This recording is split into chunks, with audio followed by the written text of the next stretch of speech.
View, our weekly look at the news from around the world. And joining us this week from Washington, Karen DeYoung, a senior national security correspondent at the Washington Post. Karen, wonderful to have you. New York, Peter Spiegel, the managing editor of the Financial Times. Have you, Peter?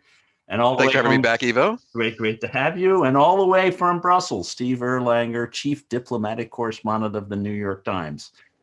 Great to have you back as well. Peter, Russia. Let's start with the news there.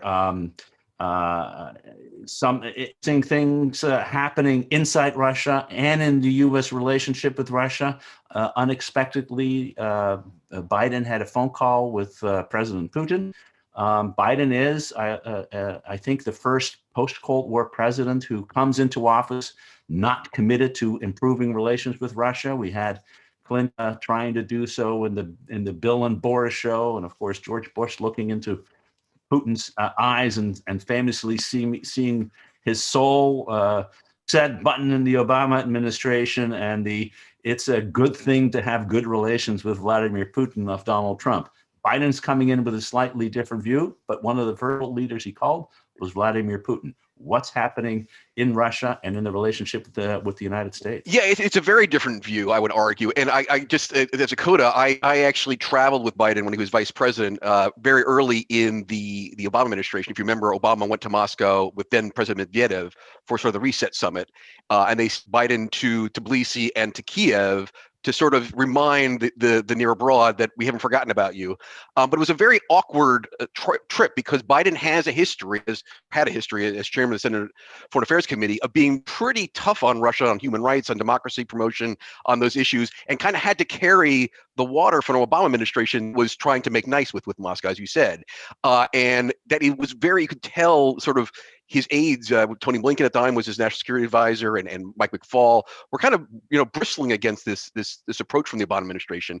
He comes in, and you can already hear from Blinken himself, but also some of the noises Biden made after the phone call, that he wants to take a harder line. I mean, it is in many ways the first big test, right? Because the weekend before he becomes president of the United States, Alexei Navalny, the big dissident who was against Vladimir Putin, returns to Moscow, returns to Russia after being poisoned, which we now know is almost all likelihood done by the Russian secret services, and is arrested, sparking all these protests. We had, don't forget, the big SolarWinds hack, which almost undoubtedly now was done by Russia as well. We have the lingering stuff on the election interference, and yet the thing that Biden has to do is offer an olive branch to extend New START, the last remaining nuclear arms control treaty with the Russians.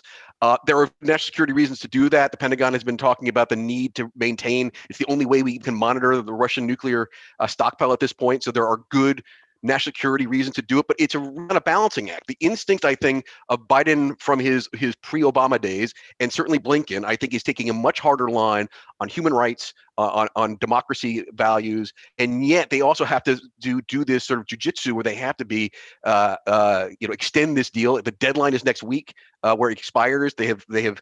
On the campaign trail, he has said he was willing to extend for 5 years, something Trump didn't want to do. So it's a real test for them, and I think it's going to be very difficult for them to balance the need to show strength and then American values, which they want to do, and at the same time try to be more pragmatic about it, to try to figure out ways to rein Russian in to the existing agreement architecture. And I'm not sure they've signaled how they're going to do that.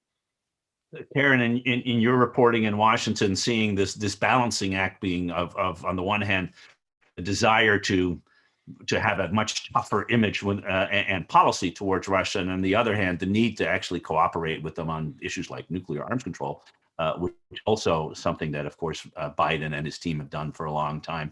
How is that playing out both internally as you see it and externally on Capitol Hill? What are people expecting to come from the Biden administration when it comes to Russia? Well, I don't think anybody thought that they were not going to go ahead with the New START. Biden had said it during the campaign, and a lot of people were pretty nervous that there was no arms control agreement with the Russians if this was allowed to expire. I think that there was not a whole lot of sympathy for the Trump administration's efforts to sort of dance around it. You know, they insisted that China had to be part of it. Nobody thought China, although there's a lot of pressure on Capitol Hill to be moved to China, nobody thought that that was a way forward. China doesn't have nearly as many nuclear weapons as the United States and Russia do. But I think that there's a lot of support for this kind of tough talk, at least, about the SolarWinds hack, about the election interference. I think that people are happy that Biden brought up the reported Russian bounties against U.S. troops in Afghanistan. So it's a question of what direction to take. I think that there was, this tough statement that certainly the White House put out about the talk, where they mentioned all these things that were never mentioned in Trump readouts of talks with Putin. In fact, when Trump was asked, "Did you ever bring up the bounty issue with Putin?" He said, "No, that's fake news. I don't need to talk about that." So right out of the box, you have Biden bringing it up. You have support being stated for Navalny. I think it's quite extraordinary how these demonstrations are playing out. Huge demonstrations in the country last week, and now they've called another one for Sunday. We'll see how many people turn out. A lot of arrests and a lot of statements out of the State Department and the White House that I think are favorably received on Capitol Hill. Steve, in Europe, of course, we're seeing a debate among those who want to do as Biden does, take a harder line when it comes to Russia, and particularly in response to Navalny, in response to Nord Stream and other places. And others are saying, not so fast. We need to figure out a way to live with Russia. There was a foreign minister meeting earlier in the week among the EU foreign ministers. How is this playing out, and what impact is Biden's toughness going to have on the Europeans when it comes to relations with Russia? Well, it was Biden, I remember, who said that he looked into Putin and no soul at all. So that's the big difference. Look, here there is, as you might expect, more ambivalence. Russia is right next door. It's a neighbor. I mean, it's easy for the U.S. The U.S. has to worry about intercontinental ballistic missiles and hacking.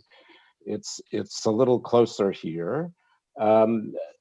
Things are tough. I mean, people don't love Putin.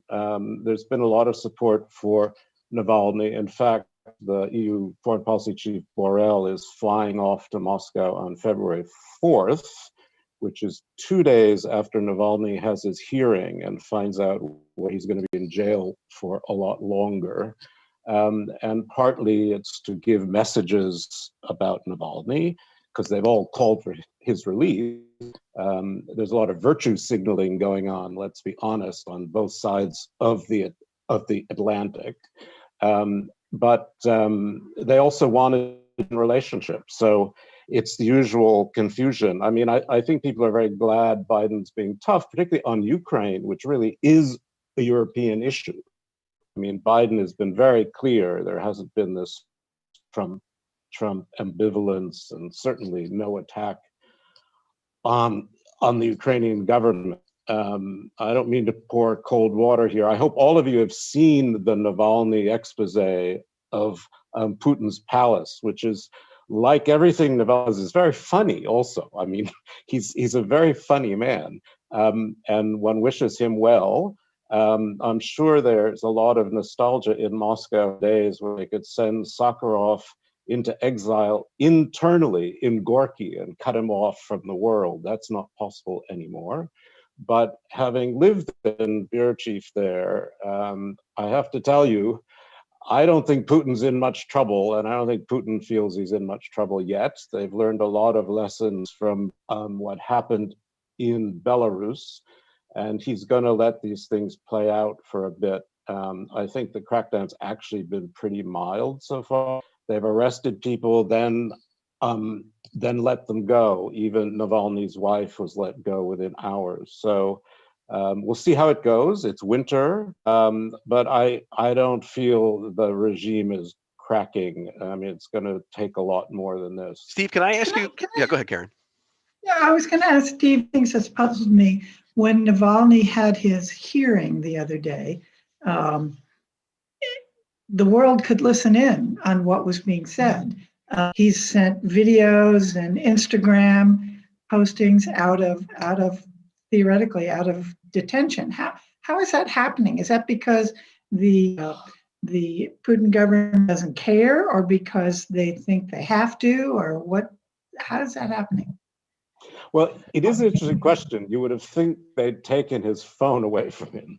But I mean, during this weird court hearing, which was actually in a police station, it wasn't even in a courtroom. I mean, he had people with him and his lawyer, and I think they used their phone for him to make this statement. The thing I always find fascinating about, unlike China, the internet is not really censored, right? I mean, it's pretty free. So there's kind of the Milosevic theory, which is that these people are a small minority of the Russian population, and let them talk. It doesn't matter if it doesn't get into the regime. I think what bothers Putin more about Navalny, besides the fact that he's still alive today, is that he started working in the provinces with local politicians to fight against Putin's party, and Putin is increasingly unpopular.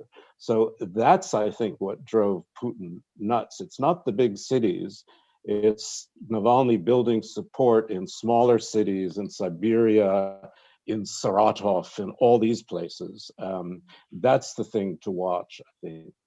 Steve, I was going to ask you a slightly different question. You opened talking about a bit of the fecklessness of the EU response thus far. And I'm curious if you could talk a bit about Germany, because obviously they're going through sort of leadership transition period, and it is so key on all Russia-related response. You sort of have the Baltics and the Poles who are always urging something very, very strong, and then you have sort of the French and the Italians who don't want to do anything. It was always came down to Merkel, particularly on Belarus, taking the hard line, and she's a bit out the door. I'm just curious whether the U.S. or Biden can rely on Germany anymore work as an ally they stand up against the Russians. Well, it's this will be occupying us. I mean, the German question never really goes away, right?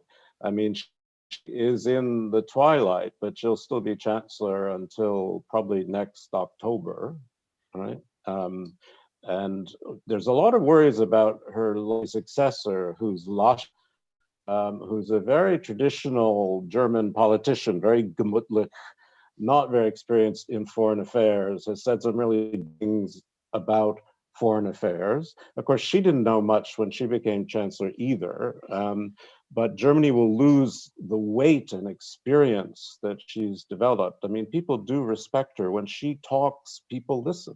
And that won't be true of any new German chancellor in quite the same way. Now, if the CDU goes in with the Greens, which a lot of people expect to be the next government, the Greens are actually a lot tougher on foreign policy than most people realize. They're not Petra Kelly's Greens, right?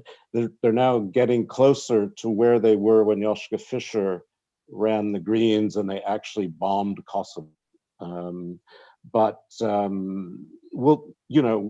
There's a lot left to play out. But you're right, there is a kind of Putin standing quality, particularly in the SPD. The SPD is in big trouble, the sort of center-left party. And Nord Stream 2 is really an SPD project. The CDU kind of goes along with it. They're not very happy with it.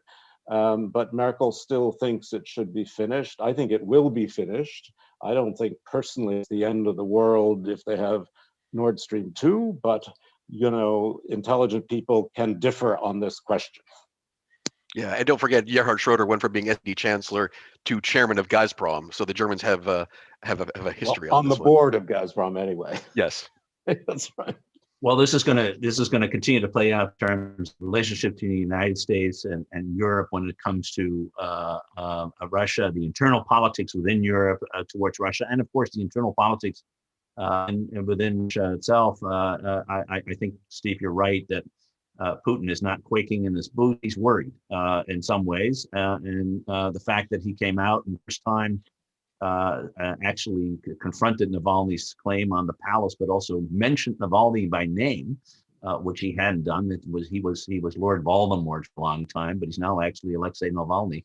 Will be an interesting thing. We'll see what happens over the weekend with the protest, and if it's big, we'll be discussing it here next week. So let's Karen to another big issue that confronts the Biden administration and indeed our relationship with key allies and key other countries around the world. It's Iran. Of course, Obama was able to get a deal with Iran that Trump has undone, and Biden is committed to redo. So the question is, how likely is that going to work, and how would they go about getting back into some of a deal on constraining Iran's nuclear capabilities? Well, I think just to sort of set the scene, to look at where we are right now, Iran has increased both the quantity and quality of its uranium enrichment more to a higher level. It has moved its what they call its breakout time, the amount of time it takes to assemble enough fissile material to theoretically make a bomb, has gone from about a year where it was when Trump dropped out of the agreement to what the Biden people now say is 3 or 4 months maximum. On the other side, we have, as you said, Trump dropped out of the agreement, imposed a whole lot of sanctions, not only reimposing the ones that had been dropped with the agreement itself, but a whole bunch of new ones on all kinds of new things that basically on the oil industry and on the financial sector, which makes it very difficult for them to move ahead. So where are we now? We have both sides have said yes. Biden has said, yes, we're going to re-enter the agreement. The Iranians have said, good, fine with us.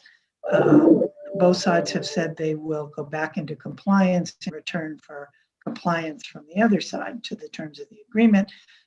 Where they are now is a kind of the game of chicken, or Alphonse and Gaston, you can pick your metaphor, but the question is who goes first?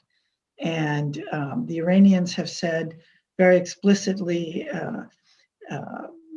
Zarif, the foreign minister, said last week, the United States broke the deal, must remedy its wrong, and then Iran will respond to it.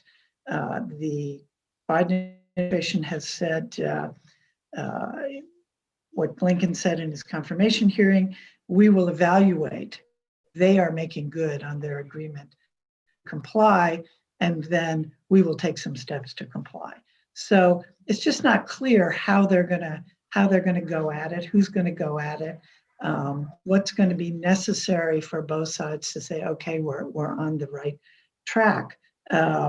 Both of them have domestic political problems and moving ahead with it.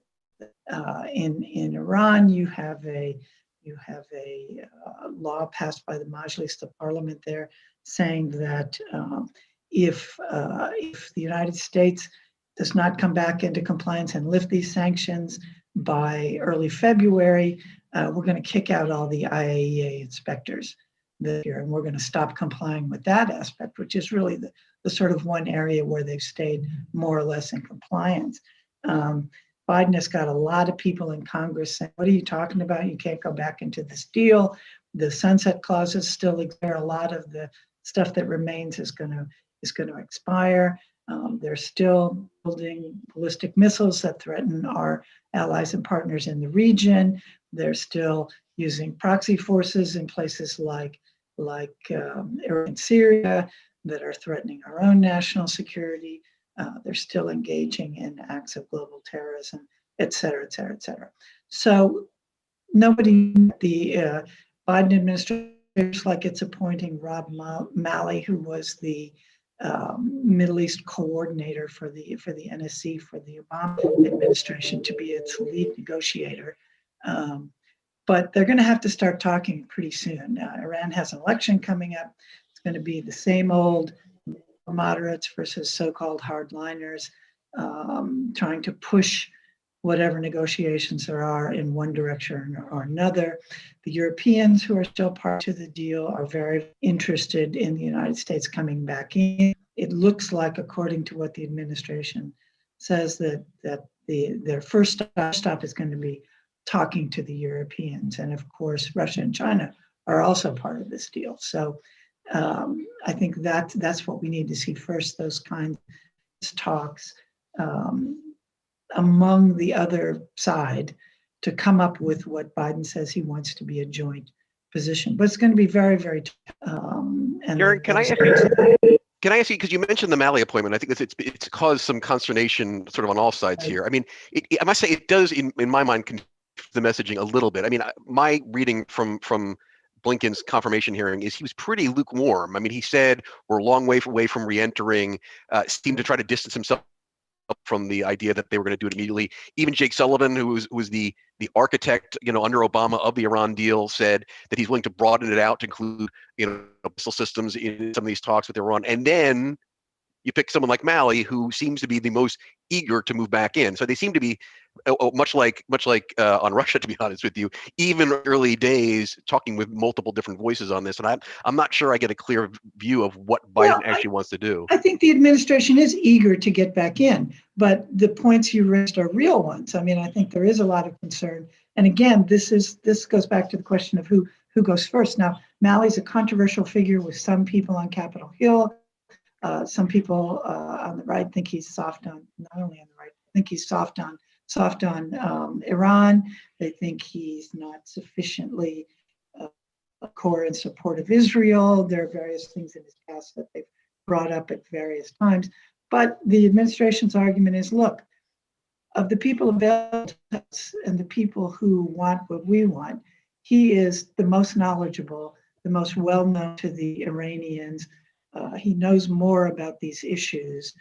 But I agree with you, it does create a slight bit of a bad taste in the mouths of those people who do want to go back in the deal. And there's been a campaign.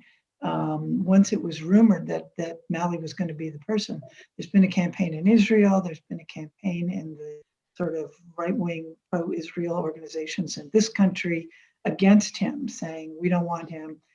He's going to give away the store to Iran. But I think, as you say, Blinken said, "Look, we're a long way from a deal." But again, they don't have a lot of time to get something started.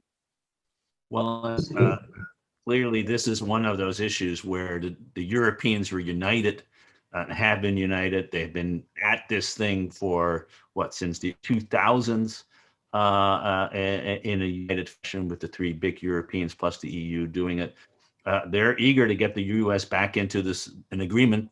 They are still a party. And so how are they playing this, and how do they see the opposition that is in the US and of course also in Israel and in the States, not to underestimate that. How do they think this is going to work? Well, they go back to what Biden said during the campaign and in a CNN editorial, which is he wants to get back in, right? And it is true. I think what Peter says, one has the feeling Blinken is trying to slow it down a bit, right? But remember, he and Bob Malley went to high school together. They've been friends forever. And I'm a big fan of Rob Malley. I think he's a very good negotiator. Personally, I've known him many years. But I think Karen, friends with Steve Erlanger is cross against them, so that's I think we can exactly. Exactly. But I think Karen's summary is excellent. I mean, it's going to be very, very difficult, and the Iranian election in June, right? And it's going to be very complicated. But it is also true that a sensible kind of negotiation is about not you go first; it's simultaneity. It's we do certain things at the same time. They don't have to be everything. They can be done in steps, so one can verify each other's performance. And then that seems to me the most obvious way of trying to get back into compliance. The hard part is, from the Iranian point of view, if you're Khamenei, if you're the supreme leader, you didn't want it to begin with. The whole point of the first deal was to get rid of the sanctions, period, right? And then the Americans, which he hates, right, ever since the revolution, betrayed the deal. And now the Americans are saying, oh, let's go back to the deal. And Khamenei needs to be convinced. I mean, he wants the sanctions gone. That's all he really cares about. And there isn't much time to do it. And a lot of these sanctions, as Karen's written, I mean, have been written in a way by the Trump people. They're very hard to just get rid of right away, some of them. And then this ambition to broaden the talks. Iran isn't interested right now in broadening the talks. I don't think they want to talk about missiles. They might talk a little bit about regional activities. So there's a lot of wishful thinking going on. And as you say, both of you, it's you know, it sounds easy. It ain't easy. I think the key is how little will each side accept in order to get a negotiation started that will allow them both to say, we're on the way to getting what we want.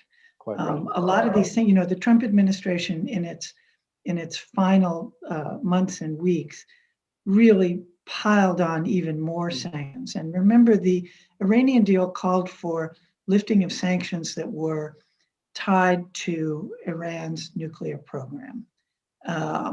And so those are the ones that were lifted. As the Trump administration put new sanctions on, it put on some of the same sanctions, but it tied them to the ballistic missile program, it tied them to human rights and terrorism, so that they can argue, people who don't want to get this going can say, well, we don't have to lift those sanctions, they're not a deal.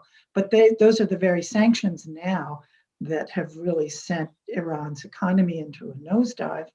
And that the Iranians are going to want to show they're making some progress in alleviating. So the question is, what are the initial small steps that each side can take that are big enough that they can say, yeah, we're on our way, so let us. One thing Europeans have talked about, which could be, is, you know, COVID has hit Iran pretty hard. Right. American secondary sanctions have made it much harder to get humanitarian aid in. The Europeans have tried through this weird Instex program, which has never worked. So one gesture would be if the Biden administration did something to make it easier to get vaccines and health stuff into, even using the dollar, God forbid. So I mean, it's a good point, because I don't know if you remember that, like that. Blinken a couple of days ago had a very similar commentary about Yemen, where they were willing to lift some of the sanctions on the Houthis, who are obviously Iranian-backed, for humanitarian reasons. So I guess there is a path that direction. It's an interesting thought. Yeah.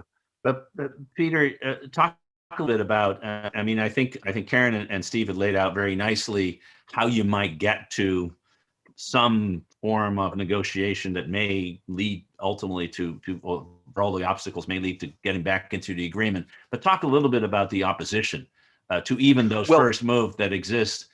Both within the United States, where the Iran agreement, of course, was never fully sanctioned and agreed framework by so many, and of course in the region, where there are a lot of people who don't want this to happen. Well, exactly. And that's why the Mali thing is interesting to me, because I think it has been seen in sort of broad brushes as, you know, Obama and the Democrats are pro and Trump and the Republicans are anti, but there's clearly debate within the Democratic Party about this. There are still pro-Israel Democrats. I know they've got in hiding somewhere, but they still exist. And they are clearly exerting pressure on the administration. And I think, again, getting back to my original thesis that Blinken is, if we look at Biden as Obama 3.0, I think that is misreading Biden. Biden is a very different character when it comes to foreign policy. He has a track record before he became vice president in that he does feel that things like human rights matter and democracy promotion matters. And I think I remember, again, covering the White House early on in the Obama administration where, you know, Obama was very willing to let the Green Revolution just be crushed because he was so, you know, his eyes were on the prize on the nuclear deal. And there were bristling within the Biden camp at the time that, come on, guys, this is one of those revolutions, this is one of those moments that we have to stand with the people power, because that's what we do as Americans. And I think to see Blinken now as Secretary of State, I think you're already hearing, and again, maybe I'm overreading this, but that sense of sort of the liberal internationalism that was the Democratic Party used to stand for sort of in the pre-Iraq war days. I think you're seeing that come back into the dialogue, and you're seeing a lot of those sort of old DLC Democrats, almost the Dean Acheson Democrats, reassert themselves on Iran. And I think it would be interesting. The most interesting thing to me to watch is the internecine fighting with the Democratic Party over a way forward on Iran, and that's something I've been focusing on. Well, we'll be watching it again here over the next few weeks. As we discuss what's happening, we'll see where it ends up with both in terms of the internal politics within the Democratic Party, internal politics within Iran, and between the United States and its partners on these important issues. But let's move on to the next issue, Steve. Even as so much is happening in world news in every country, and certainly the countries that we are looking at, COVID is rising or still is spreading at alarming rates. We have new variants that make things worse, and we have vaccines that give us all hope. But particularly in Europe, there seems to be some problems with getting those vaccines into people's arms. This is including in places like Germany. These are very efficient countries that have good healthcare systems that ought to be able to do this, and yet it's not happening. What's going on here? That's a very good question. And there are lots of things going on, but not enough of anything going on. It should be said the new variants, the South African one, the British one, are spreading very quickly in Europe, and watch out, because the amount of infectiousness is higher. France is about to really close down again for the third time. Belgium is going to stay locked down, et cetera, et cetera. Even the Swedes have understood that they need to be much, much more careful. But this started with the EU, this new EU Commission, which sees itself as a geopolitical commission, and it's always struggled with the virus because health was never in its competence. It was in the competence of countries.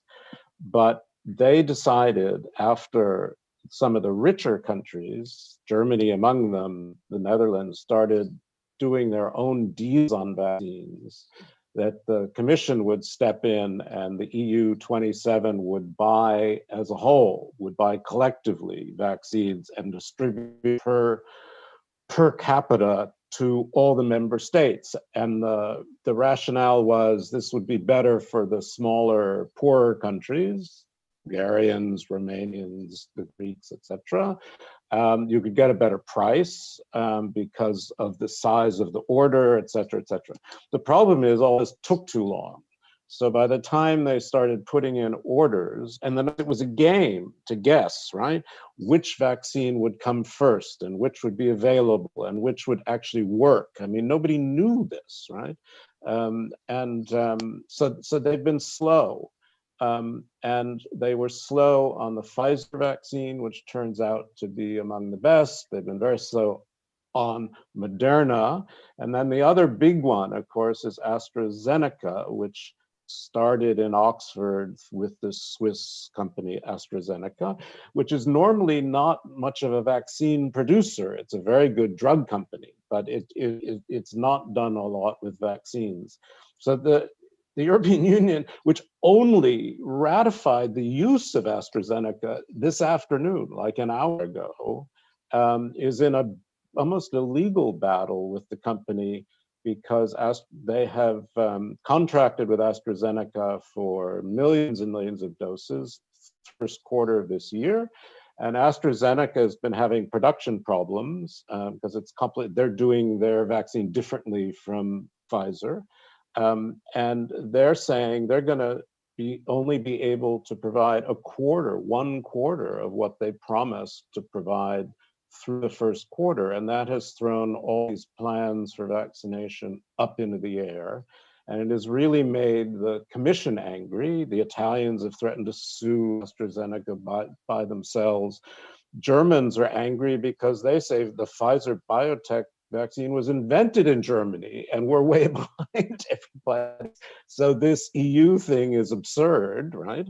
And this battle goes on. Today, they finally produced the contract between AstraZeneca and the European Commission, but it's so heavily redacted, it's very hard to tell who's really completely legally responsible here. The contract is full of things like, making every reasonable effort, but what is the legal context of every effort? The EU thinks that AstraZeneca has been using its better production facilities in Britain to supply the British when they should be supplying the EU more, and that they've actually taken some EU production, sent them to Britain.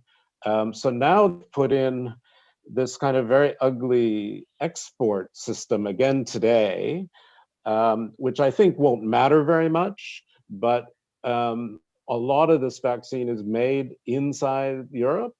And so they want to have transparency on what's being made and where it's going. This gets bitter, and part of it is the bitterness of Brexit. Let's be honest. The patriotism is very strong in the British tabloids, to be sure, not in Peter's paper, to be sure. But it's our vaccine and our arms, and we're way ahead. And the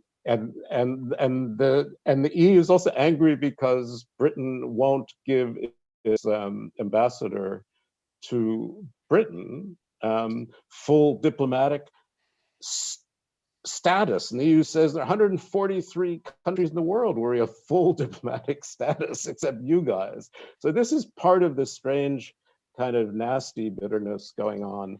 I think what's amazing to me is that all this has happened so soon anyway, that there are all these workable vaccines. Johnson & Johnson has just come out with pretty good results. I think it's a remarkable scientific accomplishment.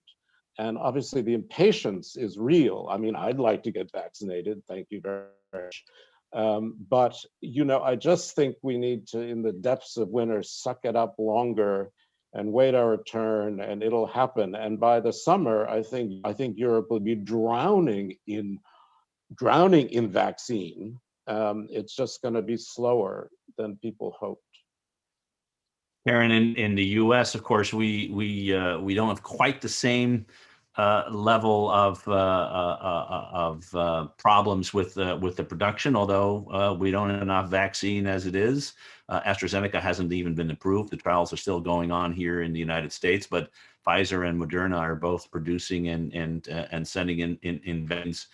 But at the same time, we're worried about these new variants coming in. The British variant is now in 30-some states. The South African variant, which apparently is more capable of defeating vaccines than others, is just discovered in South Carolina. And so the Biden administration has done something that the Trump administration used to do. We stopped people from traveling to the United States.